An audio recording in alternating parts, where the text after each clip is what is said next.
میں مبلغ بنوں سنتوں کا، خوب چرچا کروں سنتوں کا، ہو کرم بہر خاک مدینہ۔ الحمدللہ رب العالمین، والصلاة والسلام علی سید المرسلین، اما بعد فاعوذ باللہ من الشیطان الرجیم، بسم اللہ الرحمن الرحیم۔ الصلاة والسلام علیک یا رسول اللہ وعلی آلک واصحابک یا حبیب اللہ۔ الصلاة والسلام علیک یا نبی اللہ وعلی آلک واصحابک یا نور اللہ۔ اس سے پہلے کہ بیان کا باقاعدہ آغاز ہو، آئیے اچھی اچھی نیتیں کر لیتے ہیں کہ ہمارے پیارے آقا مکی مدنی مصطفیٰ صلی اللہ تعالی علیہ وآلہ وسلم کا فرمان برکت نشان ہے، نیت المؤمن خیر من عملہ، مسلمان کی نیت اس کے عمل سے بہتر ہے۔ اور ایک حدیث میں یہ بھی آتا ہے کہ نیت بندے کو جنت میں داخل کر دیتی ہے۔ اور شیخ طریقت عالم نیت امیر اہل سنت بانی دعوت اسلامی حضرت علامہ مولانا ابو بلال محمد الیاس عطار قادری رضوی ضیائی دامت برکاتہم العالیہ فرماتے ہیں کہ اچھی نیت کے بغیر عمل خیر کا ثواب نہیں ملتا، اور جتنی اچھی نیتیں ہوں گی اتنا ہی ثواب بھی بڑھتا جائے گا۔ تو نیت کریں کہ انشاءاللہ عز و جل اول تا آخر بیان میں شریک رہوں گا۔ مدنی چینل کے ناظرین بھی حسب حال نیتیں کرتے جائیے کہ بلا وجہ سر یا داڑھی کے بال سہلاتے ہوئے، فرش پر انگلیوں سے کھیلتے ہوئے، اشارے کرتے ہوئے، بیان سنے بغیر اٹھ کر چل پڑنے سے، ادھر ادھر دیکھنے سے بچتے ہوئے، علم دین کی تعظیم کی خاطر جتنا ہو سکا دو زانوں بیٹھ کر خوب کان لگا کر بیان سنوں گا۔ تو دو زانوں بیٹھنا جو ہے یہ اتحیات میں جس طرح بیٹھتے ہیں نماز میں، اس طرح بیٹھنے کو دو زانوں بیٹھنا کہتے ہیں۔ تو جن جن سے ممکن ہے وہ دو زانوں بیٹھ جائیں، جب تھک جائیں تو جس طرح آپ چاہیں بیٹھ جائیں، پھر یاد آئے تو پھر ترکیب بنا لیں۔ صلو علی الحبیب توبو الی اللہ وغیرہ کی صدائیں بلند ہوئیں تو اللہ کی رضا پانے، ثواب کمانے اور صدا لگانے والے کی دل جوئی کی نیت سے بلند آواز سے جواب دوں گا۔ نگاہوں کی حفاظت کی عادت بنانے کے لیے نگاہیں نیچی رکھنے کی کوشش کروں گا۔ اجتماع میں جو شریک ہیں وہ یہ بھی نیت کر لیں کہ اگر کسی کا دھکا وغیرہ لگا تو صبر کروں گا، آنے والے مسلمان کے لیے جگہ کشادہ کروں گا، مسکرا کر ملاقات کروں گا، اجتماع کے بعد گرم جوشی سے ملن ساری سے ملاقات کروں گا۔ صلو علی الحبیب علی محمد۔ اللہ عز و جل کے محبوب دانہ غیوب منزہ عن العیوب صلی اللہ تعالی علیہ وآلہ وسلم کا فرمان حقیقت نشان ہے، تمہارے دنوں میں سب سے افضل دن جمعہ ہے۔ اسی دن حضرت آدم صفی اللہ پیدا ہوئے، اسی میں ان کی روح مبارکہ قبض کی گئی، اسی دن سور پھونکا جائے گا اور اسی دن ہلاکت طاری ہوگی، لہذا اس دن مجھ پر درود پاک کی کثرت کیا کرو، کیونکہ تمہارا درود پاک مجھ تک پہنچایا جاتا ہے۔ تو صحابہ کرام علیہم رضوان نے عرض کی کہ یا رسول اللہ صلی اللہ علیہ وآلہ وسلم، آپ کے وصال کے بعد درود پاک آپ تک کیسے پہنچایا جائے گا؟ تو نبی رحمت، شفیع امت، مالک جنت صلی اللہ تعالی علیہ وآلہ وسلم نے ارشاد فرمایا، اللہ عز و جل نے انبیاء کرام علیہم السلام کے اجسام کو کھانا زمین پر حرام فرما دیا ہے۔ تو زندہ ہے واللہ، تو زندہ ہے واللہ، تو زندہ ہے واللہ، تو زندہ ہے واللہ، میری چشم عالم سے چھپ جانے والے، میری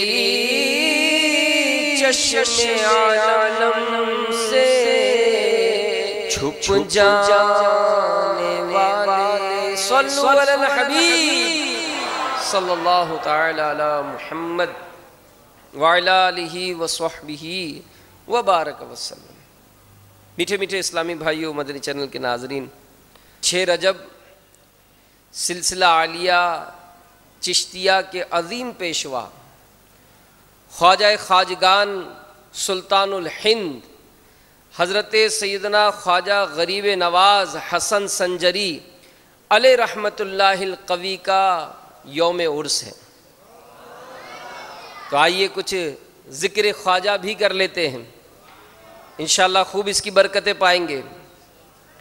سلسلہ عالیہ چشتیہ کے عظیم پیشوا خواجہ خواجگان سلطان الہند حضرت سیدنا خواجہ غریب نواز حسن سنجری علیہ رحمت اللہ القوی کو مدینہ منورہ زادہ اللہ شرفم و تعظیمہ کی حاضری کے موقع پر سید المرسلین خاتم النبیین جناب رحمت للعالمین صلی اللہ علیہ وآلہ وسلم کی طرف سے یہ بشارت ملی کہ اے معین الدین، تو ہمارے دین کا معین یعنی دین کا مددگار ہے، تجھے ہندوستان کی ولایت عطا کی گئی، اجمیر جا، تیرے وجود سے بے دینی دور ہوگی اور اسلام رونق پذیر ہوگا۔ چنانچہ سلطان الہند خواجہ غریب نواز رحمت اللہ تعالی علیہ مدینۃ الہند اجمیر شریف تشریف لائے، اور آپ رحمت اللہ تعالی علیہ کی مساعی جمیلہ سے لوگ جوک در جوک حلقہ بگوش اسلام ہونے لگے۔ وہاں کے کافر راجہ پرتھوی راج کو اس سے بڑی تشویش ہونے لگی، چنانچہ اس نے اپنے یہاں کے سب سے خطرناک اور خوفناک جادوگر اجے پال جوگی کو سرکار خواجہ غریب نواز رحمت اللہ تعالی علیہ کے مقابلے کے لیے تیار کیا۔ اجے پال جوگی اپنے چیلوں کی جماعت لے کر خواجہ صاحب رحمت اللہ تعالی علیہ کے پاس پہنچ گیا۔ اب مسلمانوں کا اضطراب پیدا ہو گیا، ہلچل بچ گئی کہ اب یہ جادوگر آ گئے تو پتہ نہیں کیا آفتیں برپا کریں گے۔ تو خواجہ غریب نواز رحمت اللہ تعالی علیہ نے مسلمانوں کے گرد ایک حصار یعنی ایک لائن کھینچی اور حکم دیا کہ کوئی مسلمان اس دائرے سے باہر نہ نکلے۔ ادھر جادوگروں نے جادو کے زور سے پانی، آگ اور پتھر برسانے شروع کر دیے، مگر یہ سارے وار حصار کے قریب آ کر بیکار ہو جاتے۔ اب انہوں نے ایسا جادو کیا کہ ہزاروں سانپ پہاڑوں سے اتر کر خواجہ صاحب رحمت اللہ تعالی علیہ اور مسلمانوں کی طرف لپکنے لگے، مگر جوں ہی وہ حصار کے قریب آتے مر جاتے۔ جب چیلے ناکام ہو گئے تو خود ان کا گرو خوفناک جادوگر اجے پال جوگی جادو کے ذریعے طرح طرح کے شعبدے دکھانے لگا، مگر حصار کے قریب جاتے ہی سب کچھ غائب ہو جاتے۔ جب اس کا بس نہ چلا تو وہ غصے سے پیچ و تاب کھاتے ہوئے اس نے اپنا مرگ چھالا تو وہ ایک تخت بن گیا، وہ کود کر اس پر جا بیٹھا اور دیکھتے ہی دیکھتے اڑتا ہوا مسلمانوں کے اوپر آ گیا۔ اور مسلمان بڑے گھبرا گئے کہ نہ جانے یہ اوپر سے کیا آفت برپا کرے گا۔ میرے آقا غریب نواز رحمت اللہ تعالی علیہ اس کی حرکت پر مسکرا رہے تھے۔ آپ رحمت اللہ تعالی علیہ نے اپنی نالین مبارک کو اشارہ کیا، حکم پاتے ہی وہ تیزی کے ساتھ اڑتی ہوئی جادوگر کے تعاقب میں روانہ ہوئیں اور دیکھتے ہی دیکھتے اوپر پہنچ گئیں اور اس جادوگر کے سر پر تڑا تڑ پڑنے لگیں۔ ہر ضرب میں وہ نیچے اتر رہا تھا، یہاں تک کہ عاجز ہو کر اترا اور میرے آقا سرکار غریب نواز رحمت اللہ تعالی علیہ کے قدموں پر گر پڑا، سچے دل سے توبہ کی اور مسلمان ہو گیا۔ آپ رحمت اللہ تعالی علیہ نے ان کا نام اسلامی نام عبداللہ رکھا اور وہ خواجہ صاحب رحمت اللہ تعالی علیہ کی نظر فیض اثر سے ولایت کے اعلیٰ مقام پر فائز ہو کر عبداللہ بیابانی کے نام سے مشہور ہو گئے۔ اللہ عز و جل کی ان پر رحمت ہو اور ان کے صدقے ہماری بے حساب مغفرت ہو۔ نگاہ ولی میں وہ تاثیر دیکھی، نگاہ ولی میں وہ تاثیر دیکھی، بدلتی ہزاروں کی تقدیر دیکھی۔ صلو علی الحبیب صلی اللہ علیہ محمد۔ تو میرے میٹھے میٹھے پیارے پیارے اسلامی بھائیوں، جب یہ سلسلہ جاری ہوا اور ہند میں خواجہ صاحب رحمت اللہ تعالی علیہ اجمیر شریف جب تشریف لائے، جوگ لوگ مسلمان ہونے لگے، تو کتابوں میں لکھا ہے کہ خواجہ غریب نواز رحمت اللہ تعالی علیہ ابتداً جب مدینۃ الہند اجمیر شریف تشریف لائے تو ایک پیپل کے درخت کے نیچے تشریف فرما ہو گئے۔ یہ جگہ وہاں کے کافر راجہ پرتھوی راج چوہان کے اونٹوں کے لیے مخصوص تھی۔ تو راجہ کے کارندوں نے آ کر آپ رحمت اللہ تعالی علیہ پر روب جھاڑا اور بے ادبی کے ساتھ کہا کہ آپ لوگ یہاں سے چلے جائیں کیونکہ یہ جگہ راجہ کے اونٹوں کے بیٹھنے کی ہے۔ خواجہ صاحب رحمت اللہ تعالی علیہ نے فرمایا کہ اچھا ہم لوگ جاتے ہیں، تمہارے اونٹ ہی یہاں بیٹھیں۔ چنانچہ اونٹوں کو وہاں بٹھا دیا گیا۔ صبح ساربان آئے، اونٹوں کو اٹھانا چاہا لیکن باوجود ہر طرح کی کوشش کرنے کے بھی اونٹ نہ اٹھے۔ اب ساربان گھبرائے، ڈرتے جھجکتے خواجہ غریب نواز رحمت اللہ تعالی علیہ کی خدمت سراپا کرامت میں حاضر ہوئے، گستاخی کی معافی چاہی۔ ہند کے بے تاج بادشاہ خواجہ غریب نواز رحمت اللہ تعالی علیہ نے فرمایا جاؤ، خدا کے حکم سے تمہارے اونٹ کھڑے ہو گئے۔ جب ساربان واپس ہوئے تو واقعی سب اونٹ کھڑے ہو چکے تھے۔ خواجہ ہند وہ دربار ہے تیرا، خواجہ ہند وہ دربار ہے تیرا، کبھی محروم نہیں مانگنے والا تیرا۔ تو میرے میٹھے میٹھے پیارے پیارے اسلامی بھائیوں، اللہ کے ولیوں کی بھی کیا شان ہے، اور پھر خواجہ غریب نواز یہ تو سلطان الہند ہیں، ان کی عظمت و شان کا کیا کہنا۔ حضور خواجہ غریب نواز رحمت اللہ تعالی علیہ کے چند مریدین ایک بار اجمیر شریف کے مشہور تالاب انا ساگر پر غسل کرنے گئے۔ کافروں نے دیکھ کر شور مچایا کہ یہ مسلمان ہمارے تالاب کو ناپاک کر رہے ہیں۔ چنانچہ وہ حضرات لوٹ گئے اور جا کر سارا ماجرا خواجہ صاحب رحمت اللہ تعالی علیہ کی خدمت میں عرض کیا۔ تو آپ رحمت اللہ تعالی علیہ نے ایک چھاگل یعنی پانی رکھنے کی مٹی کا برتن دے کر خادم کو حکم دیا کہ اس کو تالاب سے بھر کر لے آؤ.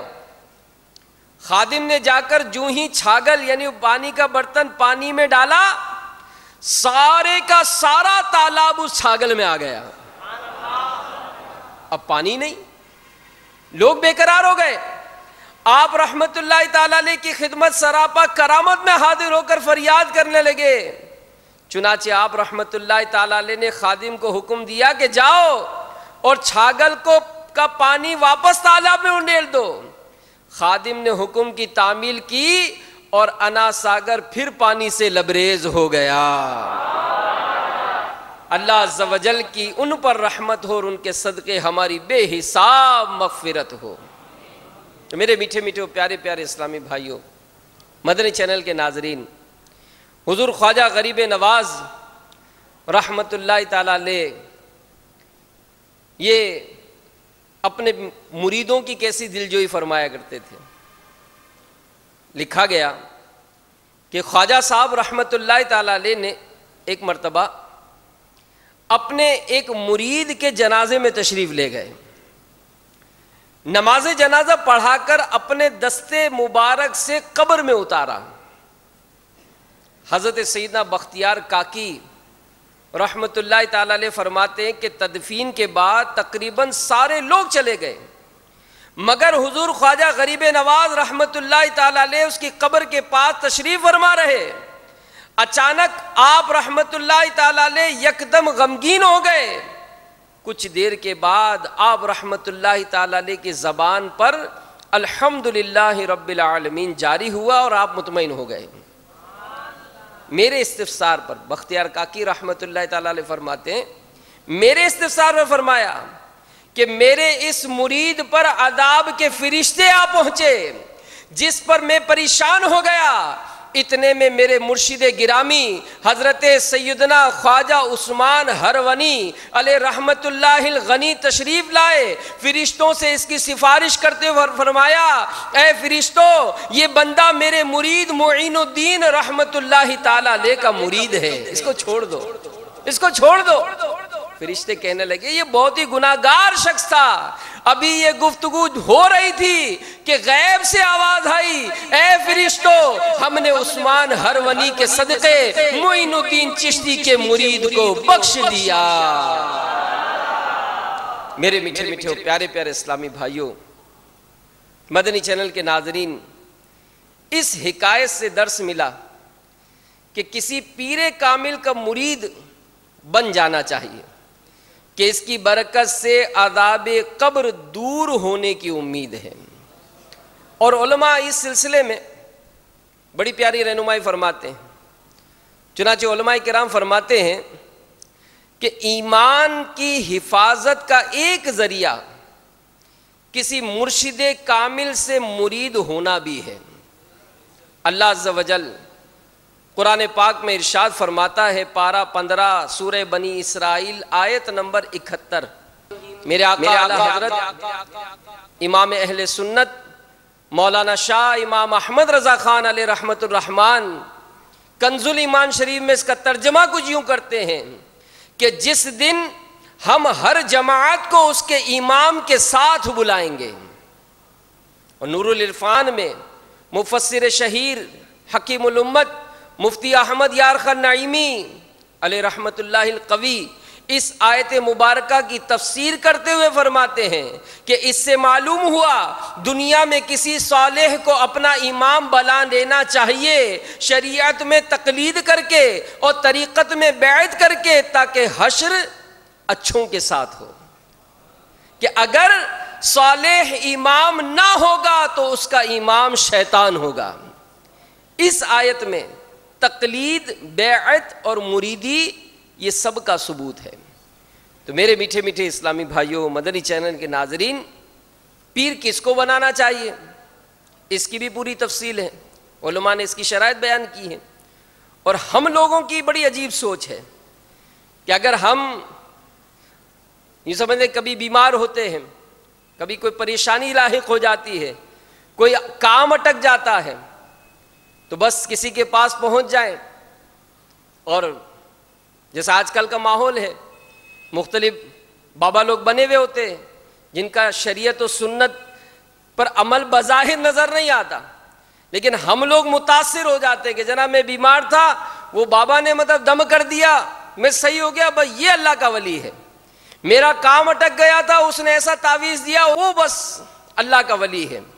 حالانکہ اگر ہم اس کے پاس رہتے ہیں، نمازوں کا وقت ہو جاتا ہے، اس کو نمازوں کی پابندی کرتا نہیں دیکھتے ہیں، تلاوت قرآن کا معمول اس کا نظر نہیں آتا، ذکر و اذکار کی اس کی کوئی کیفیت نظر نہیں آتی، دیکھا جائے تو مطلب کئی انگوٹھیاں پہنی، لمبے لمبے بال رکھے ہوئے، عورتوں کی مشابہت سے عجیب و غریب انداز ہے۔ اور اگر کسی سے پوچھا جائے کہ حضرت نماز نہیں پڑھتے، تو کہا حضرت کا کیا کہنا، یہ تو مغرب کی نماز میں مکے پہنچتے ہیں، تو مدینے میں عشاء پڑھتے ہیں، تو بغداد میں یہ فجر پڑھ کے آتے ہیں، یہ ہمارے سامنے نمازیں نہیں پڑھتے، ان کی نمازیں تو بس اسی طرح سفر میں گزرتی ہیں۔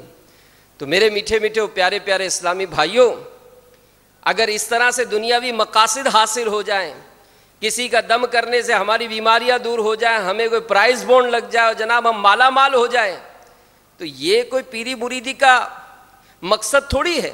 مرید کیوں ہوا جاتا ہے؟ مرید ہونے کا مقصد کیا ہے؟ تو علماء فرماتے ہیں کہ پیر امور آخرت کے لیے بنایا جاتا ہے، تاکہ اس کی رہنمائی اور باطنی توجہ کی برکت سے مرید اللہ و رسول عز و جل و صلی اللہ علیہ وآلہ وسلم کی ناراضی والے کاموں سے بچتے ہوئے رضا رب الانام کے مدنی کام کے مطابق اپنے شب و روز گزار سکے۔ تو اس کی توجہ سے مرید تو نمازی بن جائے، اس پیر کامل کی توجہ سے مرید تہجد گزار بن جائے، اس کو قرآن پڑھنا نہ آتا تھا، پیر کی محبت، پیر کی نظر سے وہ قرآن پڑھنے والا بن جائے، وہ سنتوں سے دور تھا، پیر کی ایسی توجہ ہو جائے کہ وہ سنتوں کا مبلغ بن جائے۔ تو بہرحال میرے میٹھے میٹھے و پیارے پیارے اسلامی بھائیوں، جس پیر کامل سے ہماری نسبت ہو جائے، جس اللہ کے ولی سے ہمارا قرب نصیب ہو جائے، تو وہاں پر ایک بات اور بھی آتی ہے جس سے فیض ملتا ہے کہ ادب بہت ضروری ہے۔ ادب بہت ضروری ہے کہ اگر کوئی خوش نصیب مرشد کامل سے وابستہ ہو کر مرید ہونے کی سعادت پالے، تو اسے چاہیے کہ اپنے مرشد سے فیض پانے کے لیے پیکر ادب بن جائے۔ آج خواجہ غریب نواز رحمت اللہ تعالی علیہ کا ذکر مبارک ہم سن رہے ہیں، آئیے ہم سنتے ہیں کہ ہمارے خواجہ غریب نواز رحمت اللہ تعالی علیہ یہ اپنے مرشد گرامی سے کیسی محبت کرتے تھے۔ چنانچہ منقول ہے ایک مرتبہ حضور خواجہ معین الدین چشتی رحمت اللہ تعالی علیہ اپنے مریدین کے ساتھ تشریف فرما تھے اور طریقت سے متعلق تربیت فرما رہے تھے، مگر دوران بیان جب آپ کی نظر دائیں طرف پڑتی تو آپ با ادب انداز میں کھڑے ہو جاتے۔ تمام لوگ یہ دیکھ کر حیران تھے کہ خواجہ صاحب کا یہ بڑا عجیب انداز ہے، بیان کرتے کرتے دائیں طرف دیکھتے ہیں تو تعظیماً کھڑے ہو جاتے ہیں، کہ پیر و مرشد کس کی تعظیم کے لیے کھڑے ہو جاتے ہیں۔ چنانچہ کئی مرتبہ خواجہ غریب نواز رحمت اللہ تعالی علیہ کو یہ عمل کرتے ہوئے دیکھا۔ جب سب لوگ چلے گئے تو آپ کے ایک قریبی مرید جو کہ منظور نظر تھے، اس نے موقع پا کر عرض کی کہ حضور ہماری تربیت کے دوران بارہا قیام فرمایا، آپ کھڑے ہو گئے، یہ کس کی تعظیم کے لیے تھا؟ تو خواجہ معین الدین چشتی رحمت اللہ تعالی علیہ نے فرمایا کہ جب میں بیان کر رہا تھا میرے دائیں طرف میرے پیر و مرشد شیخ عثمان ہرونی رضی اللہ تعالیٰ عنہ کا مزار مبارک تھا، لہذا جب میں اپنے پیر و مرشد کے مزار مبارک کی طرف رخ ہوتا میں تعظیم کے لیے کھڑا ہو جاتا، بس میں اپنے پیر و مرشد کے روضے مبارک کے لیے قیام کرتا تھا۔ تو میرے میٹھے میٹھے و پیارے پیارے اسلامی بھائیوں، مدنی چینل کے ناظرین، خواجہ غریب نواز رحمت اللہ تعالی علیہ اپنے پیر و مرشد کے مزار مبارک کا اس قدر ادب کرتے۔ الحمدللہ مسلمان ہیں اور ہمارا دین یہ ہمیں ادب سکھاتا ہے۔ تفسیر روح البیان میں ہے کہ پہلے زمانے میں جب کوئی نوجوان کسی بوڑھے آدمی کے آگے چلتا تھا تو اللہ تعالیٰ اسے اس کی بے ادبی کی وجہ سے زمین میں دھسا دیتا تھا. اور ایک اور جگہ نقل ہے کسی شخص نے بارگاہ رسالت صلی اللہ علیہ وآلہ وسلم میں عرض کی کہ یا رسول اللہ صلی اللہ علیہ وآلہ وسلم میں فاقہ کا شکار رہتا ہوں. تو میرے آقا علیہ الصلوۃ والسلام نے ارشاد فرمایا کہ تو کسی بوڑھے شخص کے آگے چلا ہوگا. ادب. اس سے معلوم ہوا کہ بے ادبی دنیا اور آخرت میں مردود کر دیتی ہے. جیسا کہ ابلیس کی 9 لاکھ سال کی عبادت ایک بے ادبی کی وجہ سے برباد ہو گئی اور وہ مردود ٹھہرا. حضرت ابو علی دقاق علیہ رحمہ فرماتے ہیں کہ بندہ اطاعت سے جنت تک اور ادب سے خدا تک پہنچ جاتا ہے. ادب ضروری ہے، ادب ضروری ہے. حضرت ذوالنون مصری رحمت اللہ تعالی علیہ فرماتے ہیں کہ جب کوئی مرید ادب کا خیال نہیں رکھتا تو وہ لوٹ کر وہیں پہنچ جاتا ہے جہاں سے چلا تھا. یہ اچھا ماحول جو ملتا ہے یہ نصیب سے ملتا ہے، لیکن اس ماحول سے وابستگی کے بعد اس کے تقاضے پورے کیے جائیں، ادب کیا جائے، احترام کیا جائے، جو طریقت کے تقاضے اس کو پورا کیا جائے، اس کی بہت ہی زیادہ اہمیت ہے. حضرت ابن مبارک رحمت اللہ تعالی علیہ فرماتے ہیں کہ ہمیں زیادہ علم حاصل کرنے کے مقابلے میں تھوڑا سا ادب حاصل کرنے کی زیادہ ضرورت ہے. تو میرے میٹھے میٹھے اور پیارے پیارے اسلامی بھائیوں، دعوت اسلامی کا پیارا پیارا مہکا مہکا مدنی ماحول یہ ہمیں بڑوں کا ادب سکھاتا ہے، چھوٹوں پر شفقت کی تلقین دکھاتا ہے. اور شیخ طریقت امیر اہل سنت تو اپنے متعلقین، اپنے مریدین، دعوت اسلامی سے محبت کرنے والوں کی تو ایسی تربیت فرماتے ہیں، ایسے ایسے مدنی پھول ارشاد فرماتے ہیں کہ یقیناً اگر امیر اہل سنت کے عطا کردہ مدنی پھولوں کو ہم اپنی زندگی میں نافذ کر لیں بہت ہی زیادہ پرسکون اور روحانیت ہمیں حاصل ہوگی. امیر اہل سنت اپنی مشہور زمانہ تصنیف فیضان سنت کے باب فیضان بسم اللہ میں آپ نقل فرماتے ہیں کہ سلسلہ عالیہ نقش بندیہ کے عظیم پیشوا حضرت سیدہ مجدد الفسانی قدس سرہ ربانی نے ایک دن عام بیت الخلاء میں بھنگی کا صفائی کے لیے رکھا ہوا گندگی سے آلود کونا ٹوٹا بڑا سا مٹی کا پیالہ ملاحظہ فرمایا. غور سے دیکھا تو بےتاب ہو گئے کیونکہ اس پیالے پر لفظ اللہ یہ کندہ تھا. لپک کر پیالہ اٹھا لیا اور خادم سے پانی کا آفتابہ یعنی ڈھکن لگا ہوا دستہ لگا ہوا لوٹا منگوا کر اپنے دستے مبارک سے خوب مل مل کر اچھی طرح دھویا اور اس کو پاک کیا. پھر ایک سفید کپڑے میں لپیٹ کر ادب کے ساتھ اونچی جگہ رکھ دیا.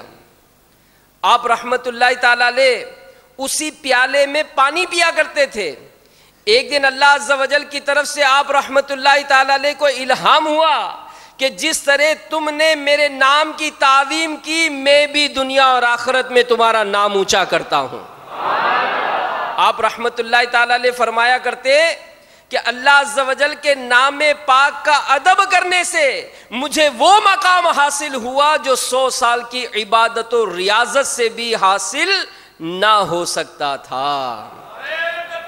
اللہ اکبر یا رسول اللہ. فیضان مشکل کشا جاری رہے، فیضان غریب نواز، فیضان غوث آدم جاری رہے گا انشاءاللہ. تو میرے میٹھے میٹھے اور پیارے پیارے اسلامی بھائیوں، مدنی چینل کے ناظرین، آپ نے یہ واقعہ بھی کئی مرتبہ سنا ہوگا. بشیر حافی رحمت اللہ تعالی علیہ شراب کے نشے میں تھے، لیکن زمین پر بسم اللہ الرحمن الرحیم کاغذ کے ٹکڑے پر لکھا ہوا تھا.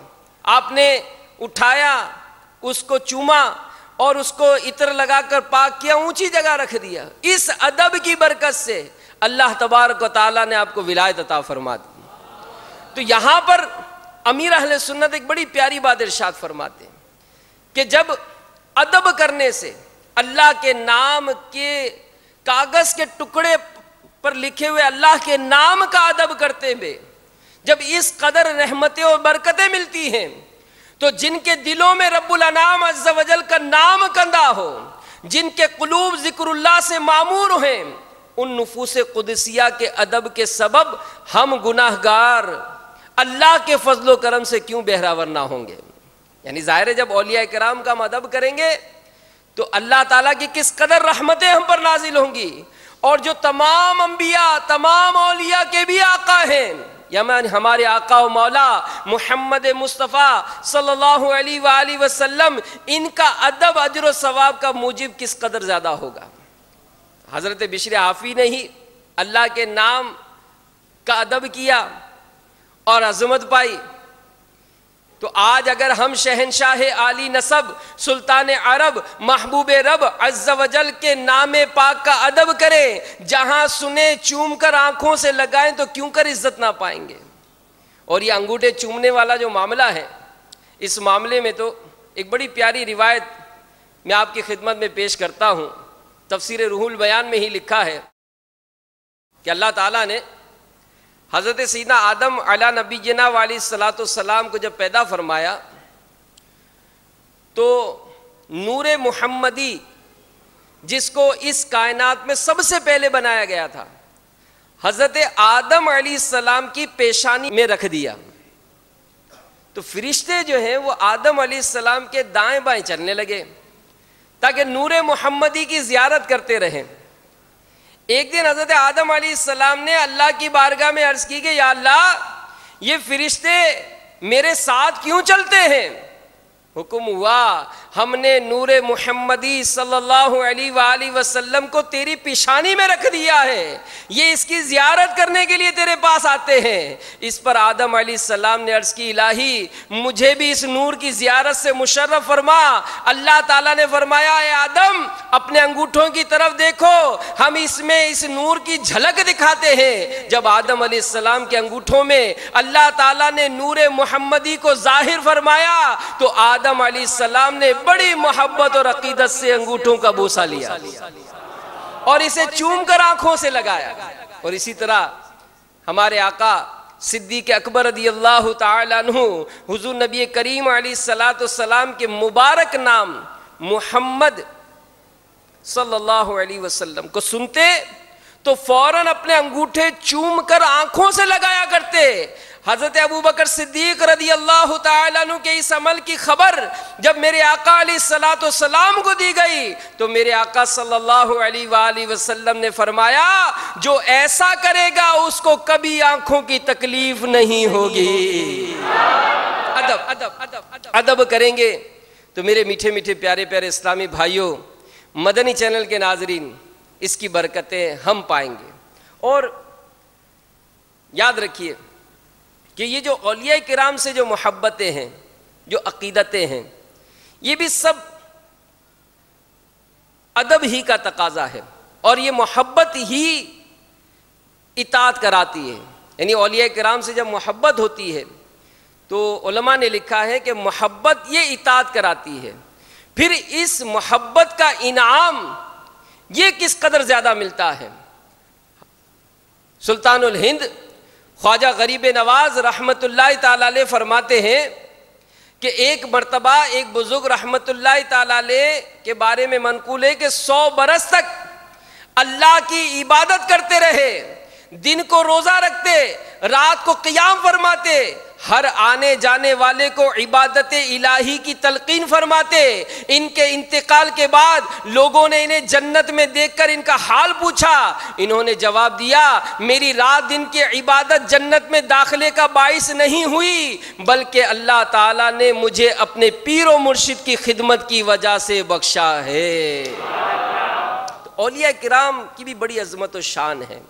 اور مزید خواجہ غریب نواز رحمت اللہ تعالی علیہ فرماتے ہیں کہ قیامت کے روز اولیاء، صدیقین، مشائخ طریقت رحمہم اللہ کو قبروں سے اٹھایا جائے گا، ان کے کندھوں پر چادریں پڑی ہوں گی، ہر چادر کے ساتھ ہزاروں ریشے لٹکتے ہوں گے۔ ان بزرگوں کے مریدین اور عقیدت مند ان ریشوں کو پکڑ کر لٹک جائیں گے اور ان بزرگوں کے ساتھ پل صراط عبور کر کے جنت میں داخل ہو جائیں گے۔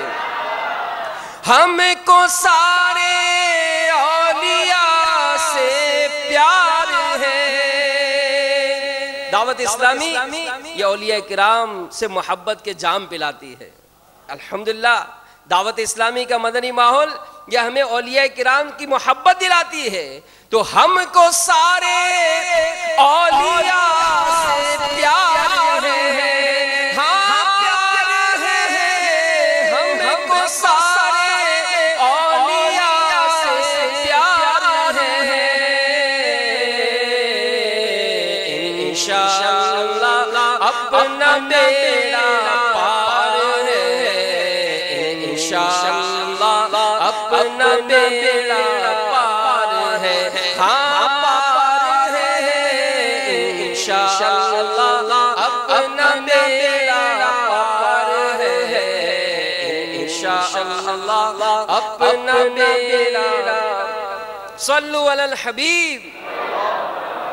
تو میرے میٹھے میٹھے پیارے پیارے اسلامی بھائیوں، ہمارے ان بزرگان دین، ان اسلاف کی جب سیرت کا مطالعہ کرتے ہیں تو یہ اپنے سے محبت کرنے والوں کو سنتوں کا آئینہ دار بناتے تھے، عبادت گزار بناتے تھے، تقوی اور پرہیزگاری کا درس دیا کرتے تھے۔ اور بزرگوں نے جو مرید ہے اور وہ اس بات کا دعویٰ کرتا ہے کہ مجھے اپنے پیر سے محبت ہے، تو اس کی علامتیں بھی بیان کی ہیں۔ یعنی جو دعویٰ کرے کہ مجھے اپنے پیر و مرشد سے محبت ہے، پیار ہے، اس کی علامت کیا ہے؟ تو اہل طریقت نے اتفاق کیا ہے کہ محبت مرشد میں صادق مرید کی علامات میں سے ایک یہ بھی ہے کہ وہ تمام گناہوں سے توبہ کرے اور تمام عیبوں سے پاکیزگی اختیار کرے، کیونکہ جو مرید گناہوں سے آلودہ ہو کر اپنے مرشد کی محبت کا دعویٰ کرے تو وہ جھوٹا ہے۔ جیسا کہ اس کو اپنے مرشد سے محبت نہیں تو اسی طرح مرشد کو بھی اس سے محبت نہیں، جب مرشد کو اس سے محبت نہیں تو گویا اللہ عز و جل کو بھی اس سے محبت نہیں۔ اللہ تعالیٰ قرآن پاک میں ارشاد فرماتا ہے، پارہ 7 سورۃ المائدہ آیت نمبر 93، ترجمہ کنز الایمان، اور اللہ نیکوں کو دوست رکھتا ہے۔ ایک اور جگہ ارشاد ہوا، ان اللہ یحب المتقین، سورہ توبہ کی آیت نمبر 4 میں اللہ تعالیٰ نے ارشاد فرمایا، ترجمہ کنز الایمان، بے شک اللہ عز و جل پرہیزگاروں کو دوست رکھتا ہے۔ تو محبت مرشد کی برکات سے گناہوں سے بچتے ہوئے نیکیاں کرنے والے، اطاعت گزار، متقی، پرہیزگار، عاشقان رسول، جنہیں اللہ عز و جل نے اپنا دوست ارشاد فرمایا، تو اطاعت الہی کی وہ برکتیں پاتے ہیں۔ اور علماء نے اس کی کیا کیا خوب فضیلتیں بیان کی کہ نہ صرف انسان بلکہ جنات بھی ان کی فرما برداری کرتے ہیں، آفات و بلیات و شریر جنات کے شر سے نہ صرف خود بلکہ ان کے اہل و عیال بھی محفوظ کر دیے جاتے ہیں۔ تو اب تقاضا کیا ہے؟ تقاضا یہ ہے کہ مرشد کی تعلیمات پر جو شریعت کے مطابق وہ فرمائے اس پر لبیک کہا جائے، لبیک کہتے ہوئے اس پر عمل کیا جائے۔ اور دعوت اسلامی کے مدنی ماحول سے وابستہ ہونے والے عاشقان رسول، آپ کو مبارک ہو کہ شیخ طریقت امیر اہل سنت ہمیں تقوی اور پرہیزگاری کی زندگی گزارنے کے لیے مدنی انعامات آپ نے عطا فرمائے، مدنی انعامات عطا فرما دی کہ اس کے مطابق اپنی زندگی گزاریے، اس کے مطابق آپ زندگی گزاریے، انشاءاللہ شریعت و طریقت کا یہ جامع مجموعہ یہ آپ کو دنیا میں بھی عزت و سرخروئی دلائے گا، انشاءاللہ موت کے وقت بھی آپ کا ایمان سلامت رہے گا، اور اس پر عمل کرنے والا جب اپنی قبر میں جائے گا انشاءاللہ قبر میں بھی راحت و سکون پائے گا، انشاءاللہ میدان قیامت میں بھی آقا کی شفاعت کے صدقے بلا حساب و کتاب جنت میں داخلہ عطا ہوگا، اور جنت میں بھی ایسے نہیں بلکہ آقا کے قدموں میں جگہ نصیب ہوگی انشاءاللہ۔ تو کیوں نہ عمل کیا جائے، کیوں نہ ہم ویسی زندگی گزاریں جیسے ہمیں ہمارے پیر و مرشد ہمارے امیر اہل سنت ارشاد فرماتے ہیں۔ اور امیر اہل سنت کی عطا کردہ جو مدنی انعامات ہیں اس کے مطابق جو عمل کرتا ہے اس کو تو بہاریں کیسی ملتی ہیں۔ ایک اسلام بھائی کا بیان ہے، ایک مرتبہ انہوں نے بیان میں درود پاک کی فضیلت سنی، نئے نئے مدنی ماحول میں آئے، تو کہا کہ بیان میں درود پاک کی جب فضیلت سنی تو میں نے درود پاک کی کثرت شروع کر دی. اللہ کی رحمت سے یہ ہوا کہ چند ہی دنوں میں روزانہ درود پاک کی کثرت کرتا تھا اور درود پاک کا ورد کرتے کرتے ہی سوتا تھا. ایک رات جب سویا میرے سر کی آنکھیں تو کیا بند ہوئی, دل کی آنکھیں کھل گئیں اور میرے آقا مکی مدنی مصطفیٰ صلی اللہ علیہ وآلہ وسلم جن پر میں درود و سلام بھیجا کرتا تھا, خواب میں مجھے آقا کا دیدار نصیب ہو گیا. تیری جب کہ دید ہوگی جب بھی میری عید ہوگی, میرے خواب میں تم آنا, میرے خواب میں تم آنا, مدنی مدینے والے, مدنی مدینے والے, مدنی. اللہ تعالی ہمیں شریعت و سنت کے مطابق زندگی گزارنے کی توفیق عطا فرمائے. میں مبلغ بنوں سنتوں کا, خوب چرچا کروں سنتوں کا, ہو کرم بہر خاک مدینہ.